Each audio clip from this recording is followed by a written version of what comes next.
qaysi biri kesishadigan yo'llarda deyapti. Kesib o'tadigan yo'llarda harakatlanish transport vositasini yo'l berishni yuklaydi. Qaranglar, bu yerda boshda aylantiryapti. Qaysi biri kesib o'tadigan yo'llarda, ya'ni kesib o'tadigan yo'l degani chorraha bo'ladi. Chorrahada harakatlanayotgan transport vositasiga yo'l berishni yuklaydi. Yo'l bering anaqasi qaysi biri? 3 bo'ladi albatta. Yangiisi, transport vositasi sun'iy yoritilgan tunnellarda harakatlanayotganda qanday yoritish asboblarini yoqish kerak? Tunnellarda qanday narsalarni yoqish kerak? Uzoqni yoki yaqinni yorituvchi faralarni yoqish kerak. Chunki tunnellarda to'g'ri yoritilgan bo'ladi tunnellar. Lekin hali svet o'chib qolishi mumkin, boshqa bo'lib zilzila bo'lib qolishi mumkin. Agar qo'qqis o'chib qoladigan bo'lsa, misol uchun yoniq bu holatda o'chib qoladigan bo'lsa, tunnelda chizib tushuntiradigan narsa emas, endi mayli. Mana tunnelga kirdingiz, svet bor edi, o'rtasi tirqqa svet o'chib qoldi, siz farangizni o'chirib kelyapsiz. Shunda qorong'u zimiston bo'lib qoladi-da, mana bilan siz nima qilasiz? Babang yetmaydi, to'qnashib ketishingiz mumkin bo'ladi. Yangisi, transport vositasi chorrahani quyidagi tartibda kesib o'tadilar. Qaranglar.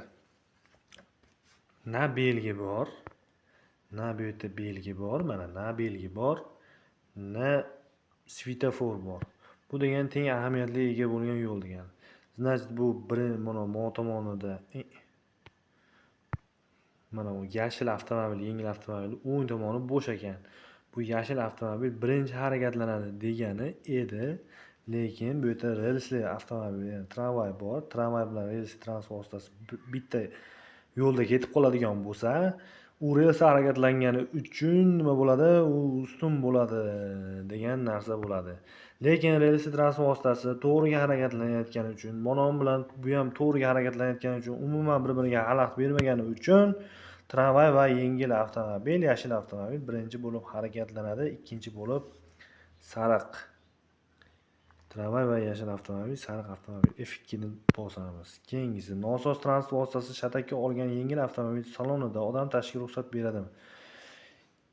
Shatakka olish degani benzini tugab yoki o'chib qolib, yog'i oqib ketib, bir narsa bo'lib qolib, xullas shatakka olgan yengil avtomobil shatakka olish yumshoq usulda 4 metr 6 metrgacha, qattiq usulda 4 metrgacha mana.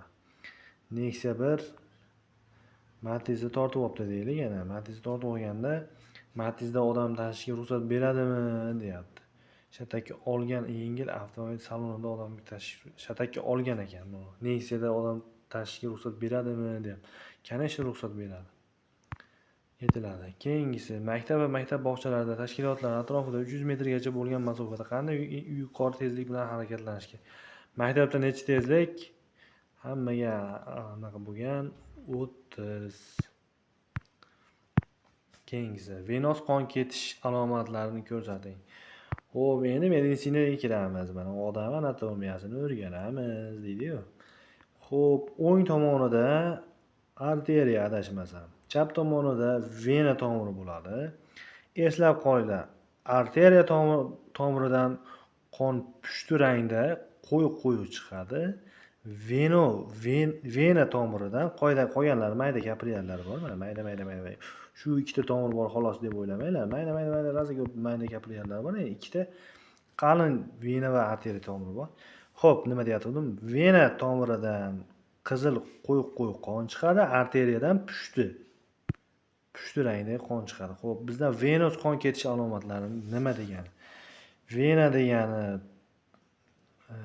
arteriya degan prямо, vena degan обратно. Bordi keldi-da, xullas, bordi keldi. Keldida nima qanaqa qon ketadi? Venozda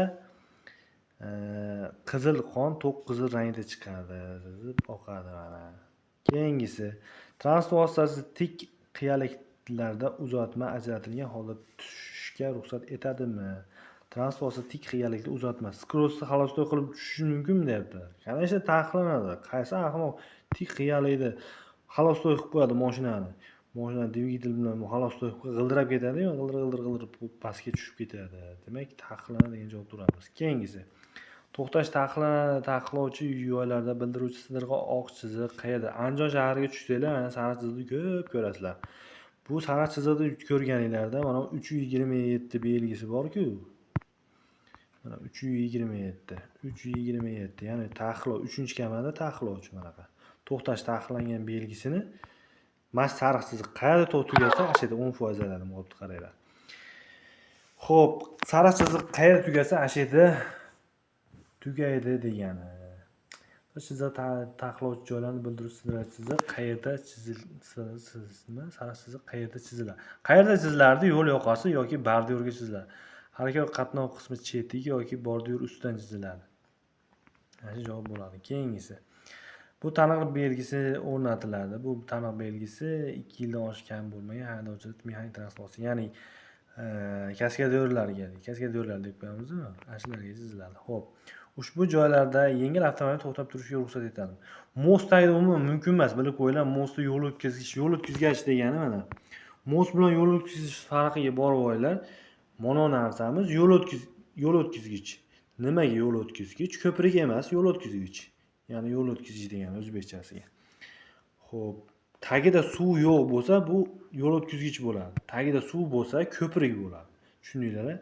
Ko'prik, yo'l o'tkazgich tagida umuman va hokazo tagida agar to'xtab olsa, transportda taqiqlanadi, to'xtash mumkin emas. Xo'p, keyingisi. Qatnov qismi yo'l chiziqlari bilan ajratilgan bo'lsa, haydovchi qanday holatlarda qat'iy tasmalar bo'yicha harakatlanishi kerak? Faqat harakat tasmalari uzluksiz sidra chiziq bilan ajratilgan bo'lsa, faqat sayr qatnov bo'lganda barcha hollarda. Xo'p, uzluksiz sidra chiziq bilan ajratilgan bo'lsa, harakat sayr qatnov bo'lganda. Yo'l chiziqlari bilan ajratilgan bo'lsa, qanday holatda qat'iy tasmalar bo'yicha harakatlanish kerak? Xo'p, balki barcha holatlardadir. Nimaga? Sayr qatnov bo'lganda ham o'zining tasmasida yursinmi? Yoki sidra chiziqlari bo'ladigan bo'lsa ham o'zining tasmasida. Barcha holatlarda bo'ladi.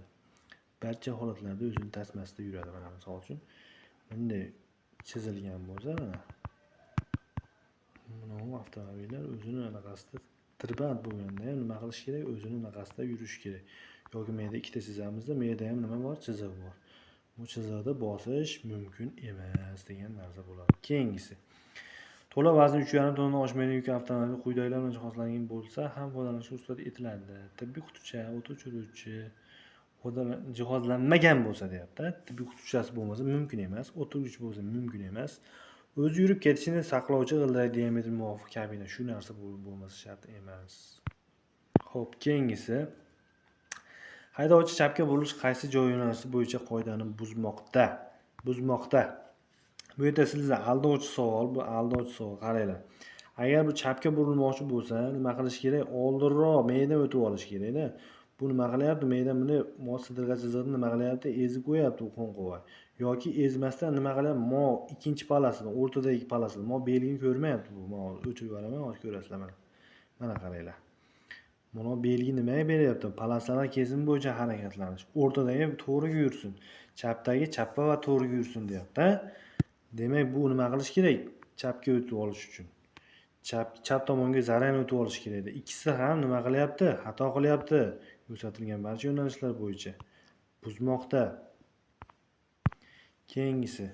Avtomobil qaysi g'ildiraklari sirpanib tormozlashga ko'proq orqada g'ildiraklar. To'g'ri ham ahmoqam bilsa kerak endi, uzr endi. Qaysi holatlarda siz majburiy to'xtashni amalga oshirasiz? Majburiy to'xtashni amalga oshirasiz. Buzilib qolganda yoki yo'lovchimiz yo'pkasi yuragi ushlab qo'yganda yoki o'zim mazam bo'lmay qolganda yoki ashaqa bir yoqqa yuguradigan paytim bo'lib qolsa, qonim borib qolsa, majburiy to'xtaymiz, iloji yo'q. Xo'p, piyodalar o'tish joyidan oldida piyodalar yo'l berish uchun to'xtaymi? Yo'q, unaqa emas. Texnik nosoz tufayli yo'l harakat qismida to'g'rimi? Shunaqa bo'lishi mumkin. F2. Keyingisi, avtomagistralda quyidagilarni taqiqlanadi. Qayrilib olish va ajratuvchi mintaqalar degan uzunlik joylari kirish to'g'ri taqiqlanadi. Orqaga harakatlanish taqiqlanadi. Ikkitasi to'g'ri bo'lsa, uchinchisi ham to'g'ri bo'ladi. Xo'p, to'xtab turish joylari yoki dam olish joyi belgilari bo'lgan maxsus maydonchalarni tashqari deyapti ekan. Demak, yuqorida barcha holatlarda taqiqlanadi. Keyingisi, temir yo'l izlarida qayerda kesib o'tishga ruxsat beriladi? Faqat belgilab qo'yilgan joyda. Kesib o'tish uchun belgilangan joy. Quruq ob-havo sharoitida asfalt beton qoplamali yo'l harakatlarida haydovchi yomg'ir tomchilab qolganda nima qilish kerak? Bosish kerakmi yomg'ir? Yo'q, bosish kerak emas. Yomg'ir tomchilab qolsa nima qilish? Qo'rqib ketish kerakmi? Tezlikni o'zgartirmaslik kerak. o'zgartirmasdan harakat davom ettirish. Noto'g'ri. Yomg'ir sharrati yog'yapti. Siz 120 da ketyapsiz. Bu ko'rish yomg'ir yoqqaningizdan keyin nima bo'ladi? G'ira-shira bo'ladi. Nima qilish kerak? Pasaytirish kerak. Tezlikni kamaytirish, ehtiyot bo'lish kerak degan F3 ni nima qilamiz? Bosamiz. Keyingisi ushbu svetofor qaysi yo'nalishda harakatlanish ruxsat beradi. Endi qarang, bu svetofor qaysi biri yonyapti, qaysi biri o'chayotganini tushuntiraman, qaranglar.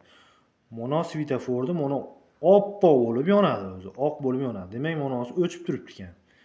Xo'p, bu degani, bu svetofor degani nima qarang.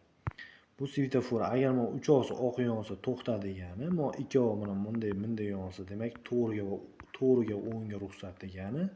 Xo'p, bizda nima so'rayapti? Ruxsat beryapti. To'g'riga o'ngga degan. To'g'riga o'ngga ruxsat beradi. Xo'p, keyingisini Liboy Nurvarsak ham baribir biz imtihondan o'tdik, 19 ta topib qo'ydik. Yo'l quruq bo'lganda g'ildirakni aylanma sirpanib tormuz yo'liga qanday ta'sir qiladi?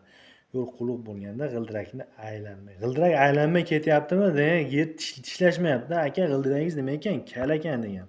G'ildiragingiz kelibdi, yangi g'ildirak oling deyapti. Bitta tormoz berdingiz, siz nima qilyapsiz? Asfaltga tishlashmayapti buni. Aylanmay va ketyapti. Tormoz yo'lingiz nima bo'ladi? Ortami? Tormoz yo'li ortadi. Ura! Biz 20 tadan 20 ta topdik. Mana akalar, ketkizgan vaqtinglarga rahmat. Rahmat. Sog' bo'lasizlar.